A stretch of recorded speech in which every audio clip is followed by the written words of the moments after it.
Ini Korea ini dari 13 presidennya, itu mulai dari tahun 80 sampai 2017 itu ada 5 presidennya itu korupsi itu. Ya.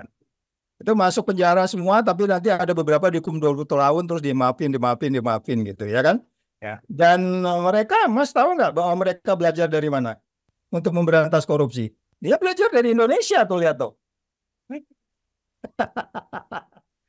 Sebenarnya dari awal itu kita itu udah punya nilai kenapa orang percaya sama kita gitu. Korea yang udah memenjarakan presidennya 5 itu belajar dari kita gitu. Kita nggak pernah menjarain gitu. Ya. Jadi maksud saya nilai itu ada, tapi itu sebenarnya nilai itu dirusak ketika kemudian kita mengganti undang-undang KPK itu.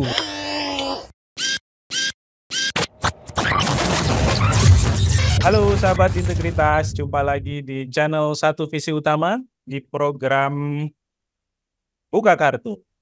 Hari ini kita akan membahas nasib Firly Bahuri di tangan Polda Metro Jaya serta bagaimana KPK ke depan, karena bagaimanapun Firly Bahuri adalah mantan ketua KPK yang terlibat di dalam kasus pemerasan terhadap salah satu pejabat tinggi ya di pemerintahan, yaitu SYL, mantan Menteri Pertanian. Nah, untuk mendiskusikan soal itu kita sudah kehadiran narasumber istimewa Bang Saud Situmorang. Apa kabar Bang Saud? Baik-baik. Apa kabar sebaliknya? Kabar baik Bang. Alhamdulillah. Nah, sahabat integritas, Bang Saud Situmorang ini adalah mantan wakil ketua KPK ya periode lalu, yang juga sangat keras sebenarnya menolak penunjukan atau pemilihan Firly Bahuri sebagai ketua KPK ya Bang ya. Waktu itu kita menyaksikan langsung lah bagaimana konferensi persnya Bang Saud di KPK, tapi sayangnya ya DPR tetap memilih, Isi 3 ya. Komisi 3 tetap memilih Firly Bahuri sebagai ketua KPK, dan akhirnya sekarang kejadian Firly Bahuri jadi tersangka kasus pemerasan. Namun Bang, kasus di Polda ini kok kayaknya macet ini. Penetapan Firly Bahuri itu sebagai tersangka per bulan 11 2023. Nah, kalau kita kemudian cek lagi di informasi terakhir, katanya berkas kasusnya Firly ini sudah 2 kali dikembalikan oleh Kejaksaan Tinggi DKI Jakarta kepada Polda Metro Jaya. Nah, Bang Saud, berdasarkan pengalaman Bang Saud nih di KPK, itu bagaimana sih sebenarnya pola penanganan perkara gitu ya antara KPK misalnya dengan jaksa penuntut ya? Dalam kasus ini kan memang konteksnya KPK agak beda ya Bang, karena jaksanya ada di KPK juga gitu ya. Tapi kalau kepolisian ini kan memang harus menyerahkan berkas itu kepada kejaksaan gitu. Tapi dalam pandangan Bang Saud, kira-kira ini kok cukup lama ini antara penetapan tersangkanya sampai hari ini pengadilannya terhadap Firly Bahuri belum dimulai. Jadi ada kesan di publik kok ini diistimewakan, apakah karena dia mantan pejabat dan juga adalah ya mantan orang di kepolisian juga yang menjadi pejabat. Gimana Bang pandangannya Bang? Ya, kalau kita lihat kan sebenarnya bagaimana kasusnya di KPK, terus bagaimana kasusnya mungkin kita harus pilih juga ya di bagaimana di kepolisian dalam kaitan dengan apa yang dilakukan oleh Firly, kalaupun dia mau dikenakan pasalnya 36 atau pasal 12, itu masih mandek, kita nggak tahu gimana. Terus kemudian kalau kita kembali ke KPK, kasusnya di KPK, bagaimana SYL bisa prosesnya begitu cepat. Kalau proses di KPK itu kan memang di dalam itu selalu segala sesuatu penindakan selalu diawali oleh expose, dan demikian juga kalau kita mau lihat dari kronologisnya ini kan pasti ada laporan dari masyarakat atau kemudian didalemin. Nah, kemudian penyelidikan dilakukan dan prosesnya masih berlanjut sehingga terjadi peristiwa pidananya lagi. Jadi di mekanisme di KPK itu kalau mengambil putusan tentulah kolektif kolegial. Jadi artinya nggak ada putusan seorang yang memutuskan di situ. Cuman persoalannya kembali lagi kalau kita lihat lebih spesifik karena pilih bagian dari masalah, Ya, saya khawatir memang dari awal ketika dimulai katakanlah laporan pengaduan masyarakat pun itu kan pimpinan harus tanda tangan tuh sebelum masuk penyelidikan nih, baru mau pendalaman, cross check dan seterusnya. Dia sudah mulai melihat bahwa lo ini kok jadi larinya ke saya nih, mungkin bisa jadi begitu kan, sehingga kemudian ini menjadi lebih sulit untuk di apa namanya diproses lebih lanjut, karena bagaimanapun 5 pimpinan tuh semuanya dia paham betul dalam penindakan, dan dia aware dan dia paham betul kegiatannya. Cuman kan menjadi menarik ketika kemudian ini proses berlanjut sehingga kemudian keluar foto yang dikeluarkan oleh menteri itu, ya kan? Ya. Di situ sebenarnya kita sudah mulai ngebayang di dalam itu, kebayang kesulitnya kayak gimana tuh waktu expose-nya itu. Makanya menarik untuk dipelajari waktu expose itu berapa tuh skornya itu, saya nggak ngerti itu. Artinya kalau posisinya kalau kita lihat 5 pimpinan. Jadi yang saya pikir agak menyulitkan adalah kita lepaskan dulu persoalannya yang di kepolisian, karena itu memang juga kita kan bulan Desember kemarin sudah ke sana untuk segera ditahan gitu, supaya keadilannya muncul ya. Saya dan beberapa mantan pimpinan kan datang ke Barreskrim, Mabes Polri untuk kemudian mereka menindaklanjuti. Tapi sampai hari ini tertanggal 30 April udah hampir 2 bulan, udah nggak jelas juga. Jadi kembali lagi pertanyaannya Mas Andan tadi, bahwa kenapa ini kelihatannya elit-elit pada bagian lain sendiri maupun yang dilakukan oleh SCL dalam hal ini sudah nggak ada keyakinan, nggak ada keraguan lagi bahwa memang terjadi, tetapi kemudian itu menjadi terhambat. Ya kita pasti ada konflik of interest di dalamnya, itu sangat simpel karena penyelidikan itu clear kok, gitu Mas Andan. Ya. Ya Bang, memang ini jadi pertanyaan juga ya dari publik gitu. Kalau di KPK-nya SCL bisa cepat pasca Firly out gitu ya dari KPK, tapi kenapa kemudian di kepolisiannya kok malah jadi terlambat gitu ya. Padahal kan dari tahapan persidangan yang sekarang sedang dihadapi oleh SCL sendiri di Pengadilan Tipikor, itu kita melihat semakin memperkuat dugaan indikasi pemerasan itu yang dilakukan oleh Firly Bahuri terhadap SCL gitu ya. Nah Bang, ini kaitannya dengan KPK sekarang Bang. Kita tahu dalam proses penegakan hukum di KPK sendiri juga tidak lepas dari masalah ya. Kemarin itu salah satu masalah yang muncul adalah bocornya BAP. Salah satu saksi yang kebetulan memperberat posisinya SCL ini sebagai mentan dalam kasus pemerasannya terhadap para pegawai di kementerian. Nah, bocornya BAP yang terjadi ini Bang, ini apakah merupakan hal yang biasa? Karena bagaimanapun orang bisa mengakses dokumen ya, meskipun itu dokumen hukum yang tahapannya itu masih penyelidikan. Nah, apakah memang itu sudah sesuatu yang tidak bisa dihindari ya? Logika sederhananya ya kalau orang sudah pegang itu mungkin saja bisa diecerkan kepada pihak lain yang juga kemudian menyebarluaskan kembali dan lain sebagainya.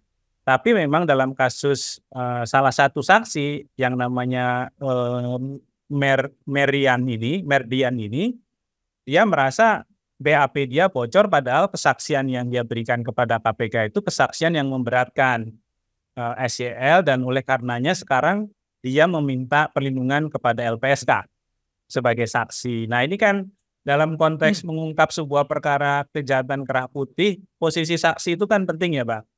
Dan itu oleh karenanya wajib dilindungi. Nah bagaimana Bang ini kok situasinya di KPK ini selain soal Firly Bahuri yang kemudian jadi tersangka pemerasan, BAP di KPK juga bocor. Nah, ini apakah sesuatu yang memang tidak bisa diantisipasi secara sistem? Karena di luar itu juga kan ada kasus rutan KPK tuh Bang, yang juga melibatkan jamaah gitu ya, jamaah pegawai rutan itu. Ya, karena jumlahnya udah sampai 80-an lebih gitu. Nah, tanggapannya gimana Bang Saud? Iya, secara internal memang itu sekarang mereka sudah nggak bisa saya bayangkan seperti apa ya di dalam itu sekarang ya.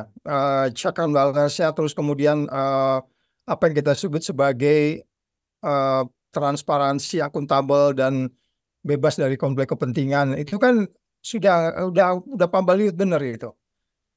Mungkin mereka berpikir transparansi gitu, pemahaman dia itu membocorkan apa itu transparan, bukan ya. Jadi maksud saya gini loh.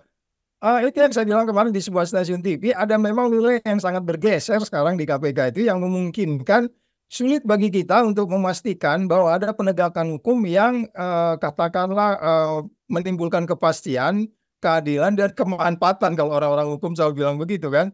Jadi apa yang kita sebut sebagai bahwa di dalam itu sampai bahkan tidak memahami eh, bahkan sebuah BAP penyelidikan itu kan nature-nya, kalau BAP penyelidikan itu nature-nya bahkan kan itu intelijen. Ya. Kalau udah penyidikan itu udah milik publik gitu kan. Karena itu kan abuse of power-nya bisa terjadi juga gitu. Kalau kita tinggal hati-hati ya, bisa digunakan oleh orang lain. Persoalannya kembali lagi keluarnya itu gimana, dari tangan siapa? Kan kita harus paham pengetikannya siapa. Bahkan itu kan doknya bisa dilihat itu di komputernya siapa, dicek bisa kok. Di komputernya siapa, di printnya bagaimana, itu kan bisa dilihat.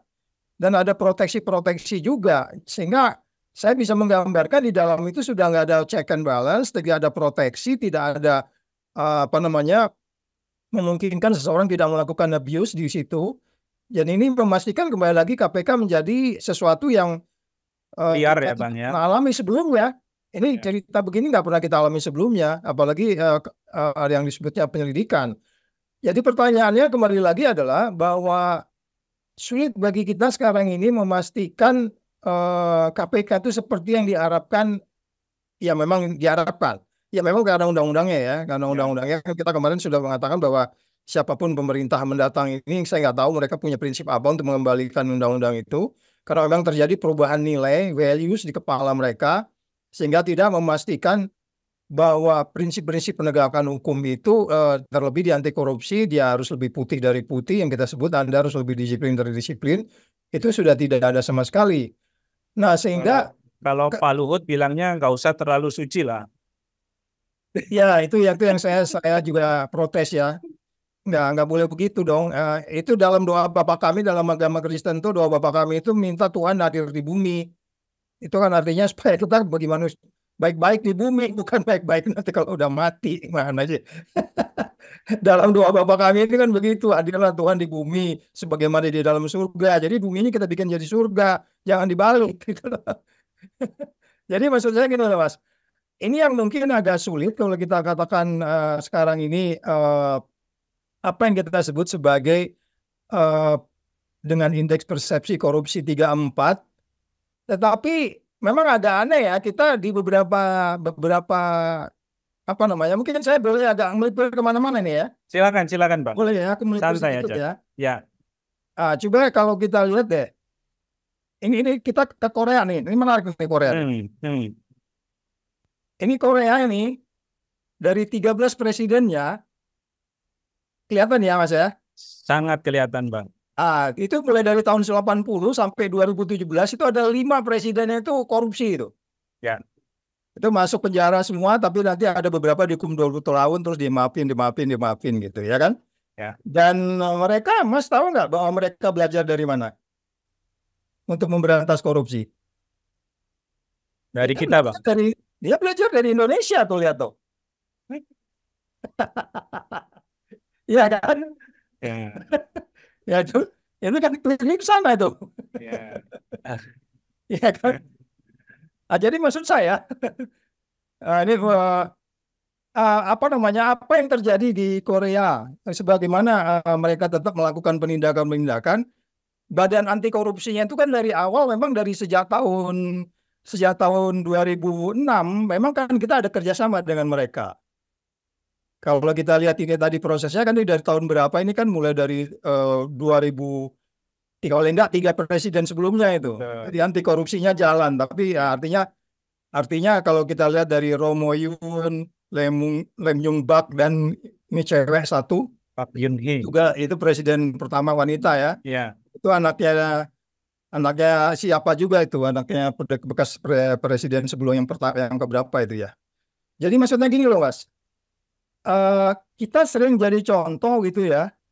Kita sering jadi contoh, tapi kok kita nggak bisa menyelesaikan kita sendiri gitu. Mereka itu melakukan penindakan dengan baik loh. Mereka melakukan apa namanya, apa yang kita sebut sebagai adilin dulu. Artinya mereka tegas, soal nanti dimaafin. Ini juga yang 5 tadi ini katanya tuh dikenai 20 tahun, terus tadi dimaafin. Yang cewek juga tuh begitu, yang lain-lain. Jadi sebenarnya dari awal itu kita itu udah punya nilai, kenapa orang percaya sama kita gitu. Korea yang udah memenjarakan presidennya 5 itu belajar dari kita gitu. Kita nggak pernah menjarain gitu. Ya.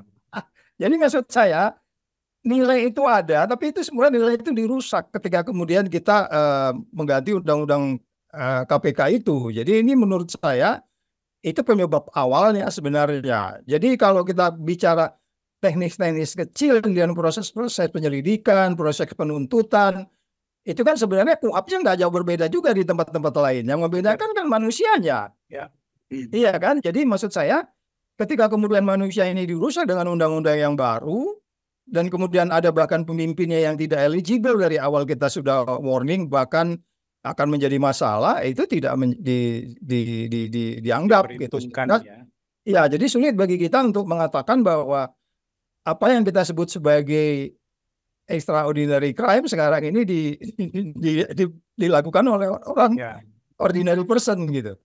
Dianggap regular crime lah ya Bang ya. Iya ya.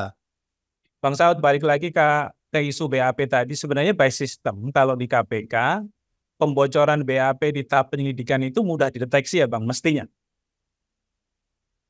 Iya, karena gini, itu kan mereka tim ya, nggak ada itu tim itu, makanya Pak Agus tuh sering malah marah dulu. Kadang satu tim itu bisa sampai 20 orang. Ini gimana sih? Nanti ada sini namanya ada lagi di sono, ini namanya ada lagi di sono.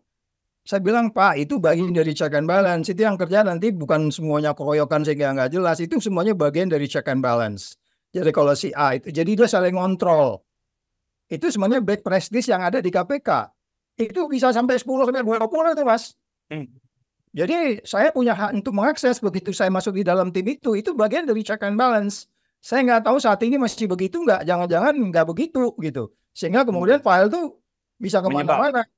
Ya kalau dengan banyak orang gitu kan saya bisa memastikan, enggak, ini file gue nggak dari gua, bukan itu komputer gua nih ngetiknya. Kita tahu nih kemana gitu. Jadi itu bagian dari upaya untuk kemudian body systemnya untuk seseorang mengawasi yang lain gitu. Jadi mungkin itu tidak dilakukan saat ini sehingga kita nggak bisa memastikan siapa sebenarnya yang membocorkan itu, sehingga menimbulkan ketidakpastian makin tinggi gitu, Mas Tatat. Jadi ada peer review Pak ya, Bang ya, dari satu orang ke orang lain ya. Betul. Bang Saud, ini apakah ada kaitannya dengan nama Febri Diansyah dan Donald Faris ya, yang disebut-sebut juga akan dipanggil sebagai salah satu pihak di pengadilan? Karena kan dulu mereka sempat menjadi kuasa hukumnya SEL ya, di tahap penyelidikan. Ya, persoalannya kembali lagi ketika seseorang menjadi PH seseorang, ya wajar dong kalau dia bertahan di yang harus dia bela kan gitu. Ya, tanpa kita harus membela-bela siapapun yang melakukan. Persoalannya adalah ada kesalahan apa di situ gitu. Iya kan? Kalau yang umpamanya seseorang menjadi penasihat hukum orang lain, kemudian menasihati jangan lakukan ini, jangan lakukan ini, lakukan ini. Ada apa dengan itu? Ya kan? Ada masalah apa dengan itu gitu? Aku jadi lawyer suatu saat, ya kan? Kamu jangan gini, lakukan gini. Oh, kamu udah kejadiannya gimana nih? Oh, udah terjadi begini. Kemudian saya memberi nasihat lagi. Emang itu tugasnya. Bahkan di pengadilan juga orang udah mati aja dibelain gitu kan? Ya kan? Itu kan asas hukum yang apa namanya asas praduga tidak bersalah gitu. Jadi persoalannya kembali lagi ketika seseorang menjadi PH seseorang, apa yang dia lakukan itu kan bagian dari penegak hukum yang maksudnya undang-undangnya harus kita hargai. Persoalannya kembali lagi adalah apa sih yang dilakukan dalam kaitan pelanggaran hukum di situ? Ya, jadi saya nggak detail kasusnya seperti apa yang dilakukan. apakah menghilangkan barang bukti, atau jangan ngomong, jangan ini, jangan itu, jangan mau ngomong bicara, enggak. Penyidik itu nggak perlu pengakuan, Mas. Ya, iya. Penyidik di KPK tuh nggak perlu pengakuan kok. Ya kan? Mau diajarin nggak diajarin sama Febri, cari aja tapi kesalahannya di situ. Benar nggak? Kita Febri ngajarin, lu bilangin, lah kita ini hukum ya, kita pelihara aja gitu loh. Maksudnya salah, ya kan? Ya, benar. Nah, jadi maksud saya, ini jangan dibawa kemana-mana larinya. Udahlah, ini persoalannya adalah ada pasal 36 dan 65, ya kan, kaitan dengan bertemu dengan seseorang. Terus ada kemarin angka 50M ya, saya nggak tahu 50M, yang katanya juga bukan di luar, bahkan di rumah. Hakim maksain, kamu ketemunya di mana nih? Di rumah dinas atau di rumah safe house? Saya nggak dengar, Pak. Sedengar saya yang saya tahu cuma di rumah, nggak pernah di safe house. Safe house saya nggak tahu. Yang bener loh, kira-kira gitu hakim kan? Bener, Pak, saya nggak tahu, gitu kan? Nah itu kan soal lain lagi gitu loh. Ya. Bang, terakhir Bang. Tadi kita ngomong soal Firly, kemudian proses hukum yang di KPK-nya juga ternyata BAP-nya bocor terkait dengan SYL, dan juga nasib KPK yang mulai kurang dipercaya oleh publik ya, atau bahkan mengalami distrust yang sangat tinggi ya dari sisi publik. Itu kan kita juga nanti akan dihadapkan dengan pergantian pimpinan KPK pada 2024 ini, sebentar lagi. Pimpinan KPK yang sekarang ini kan diperpanjang setahun oleh MK gitu ya kira-kira, dan di 2024 ini akan habis periodenya. Nah, Bang Saud, pansel nantinya tetap yang akan menunjuk adalah Presiden Jokowi, yang juga merupakan presiden yang ikut atau bahkan menjadi bagian yang tak terelakkan dari revisi Undang-Undang KPK. Nah, seberapa kita bisa mempercayai pemilihan pimpinan KPK ke depan itu akan bisa memperbaiki KPK di tengah situasi di mana ya yang akan memilih juga tetap adalah rezim Jokowi. Gimana, Pak? Ya, yang pasti kan ucapan, pikiran, dan tindakan itu nggak sama, ya kan? Bilang ke kiri, ke kanan, dan seterusnya. Jadi apapun nanti pembenarannya di sisa waktu ini, kemudian ada pertobatan dari dalam sehingga kemudian pingin, ya udah dah saya cari panitia seleksi yang benar-benar dari civil society atau siapapun yang netral, yang bisa menentukan siapa nanti bisa dijadikan pantas untuk memimpin KPK ke depan, lepas itu undang-undangnya nanti diganti atau tidak gitu ya. Undang-undang jelek ya, kalau pimpinan KPK-nya bagus ya bagus juga gitu kan. Yang dulu juga undang-undang KPK-nya juga kan nggak bagus-bagus amat, tapi orang-orangnya ya bagus-bagus kan gitu. Jadi kalau umpamanya nanti ketemu pansel disahkan oleh presiden yang sekarang untuk kemudian mereka memilih, tetapi itu nanti pemilihannya kan sudah masuk ke DPR yang baru tuh. Ya, masuk DPR yang baru, tapi udah masuk lah ntar nanti 10 besar paling enggak. Kalau mau dikebut sama dia sampai 10 besar itu Oktober, ketemulah yang versi pemerintahan sekarang kan begitu. Jadi kita berharap ya di 10 ini yang benar-benar nanti bisa ketemu 5 yang benar-benar tidak merepresentasikan rezim, tidak merepresentasikan oligarki, tidak merepresentasikan konflik of interest, tidak merepresentasikan reformasi di korupsi kan gitu ya. Jadi itu mungkin yang paling utama. Tetapi itu tidak pasti, ya kan? Karena bagaimanapun panselnya pasti akan dibentuk beberapa bulan lagi nih. Ini bulan April, bulan Mei harusnya sudah mulai kan gitu. Jadi harapan saya adalah ya kita harus kembali lagi semua masyarakat, civil society, dan siapapun kita di negeri ini yang melakukan penyaringan 10 itu benar-benar bukan hanya atas kepentingan kelompokan sempit. Jadi kita minta semua masyarakat yang memiliki integritas untuk mencalonkan diri, sehingga kemudian kalaupun terjadi umpamanya taking side dari panselnya kita bisa kontrol, bisa kita lihat. Kan dari garbage yang masuk ini kan nanti kita bisa tahu garbage out-nya kan, garbage in-nya. Jadi di situ yang kita bisa kontrol, maksud saya. Pansel diwarnai di situ. Jadi sekali lagi kita nggak tahu pemerintahan ke depan seperti apa. Apakah memang mereka komit untuk kemudian mengembalikan undang-undang KPK atau mengubah strategi? Karena beberapa hari ini kenapa katanya mau digabung ke ombudsman, ini jangan-jangan kenapa saya tadi kasih gambar itu, karena ini Korea yang begitu. Iya.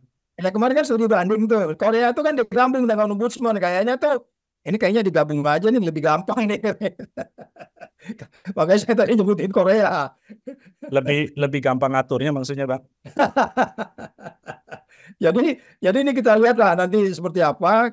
Masih ada ketidakpastian sampai paling nggak pemerintahan atau rejim ini selesai, sehingga kemudian itu tanggung jawab kita untuk membantu untuk menemukan orang yang betul-betul cocok untuk memimpin pemberantasan korupsi, dan dia bukan bagian dari masalah, gitu Mas Atan. Kang Saud kalau ditawari jadi pansel mau nggak? Waduh, nanti saya pasti dibilang konflik of interest. Kenapa Bang konflik of interest? Kan udah lama nggak di KPK. Ya enggak, paling enggak gini, kalau itu pilihan tentu saya siap untuk itu gitu. Tapi saya nggak mau juga jadi Jim Noisy gitu kan. Ya. Itu kan Saud itu bekas pendukungnya Anies. Loh, tapi kan isu anti korupsinya kompeten dong. Oh iya, makanya yang harus ya. diambil. Oke, makanya saya bilang kalau kan saya nanya, saya dukung Anies kan, Anies yang risiko korupsinya rendah gitu. Ya, makanya Jadi, kan inline juga dengan semangat anti korupsinya. ya, jadi maksud saya gini, bisa jadi memang nanti kita cari orang yang betul-betul lah. Kalau saya ditanya, tentu saya siap untuk itu, untuk menemukan orang yang betul-betul. Karena gini, tugas kita ke depan ini, saya tadi kan menyebutkan yang ngambil contoh Korea itu kan, mereka juga kan jatuh bangun loh. Betul. Ingat kan kasus HP yang ada di meja kita ini kan ada merek HP kan itu kan itu bermain di situ juga itu, wah gede-gede perusahaan-perusahaan gede, konglomerat gede terlibat semua, sehingga kita kan memerlukan apa yang kita sebut sebagai menemukan orang yang udah selesai dengan dirinya. Ini kan gak gampang, ya kan? Sementara Korea sendiri sudah makin lebih baik, dia belajar dari Indonesia, bahkan kita bikin MOU, kok kita sendiri gak berubah, malu juga kan kita nanti gitu loh untuk ngimbanginya gitu. Jadi itu saya siapa aja, tetapi saya pikir yang menentukan pikir-pikir lagi lah gitu. Ya. Karena saya nggak bisa diatur soalnya.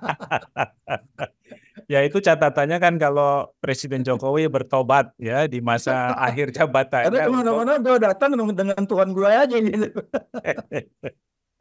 Oke Bang Saud, terima kasih banyak untuk insight-nya. Sahabat Integritas, demikian bincang-bincang kita dengan Bang Saud Situmorang, Wakil Ketua KPK periode sebelumnya ya, karena hari ini sudah diganti dengan ya timnya Firly CS.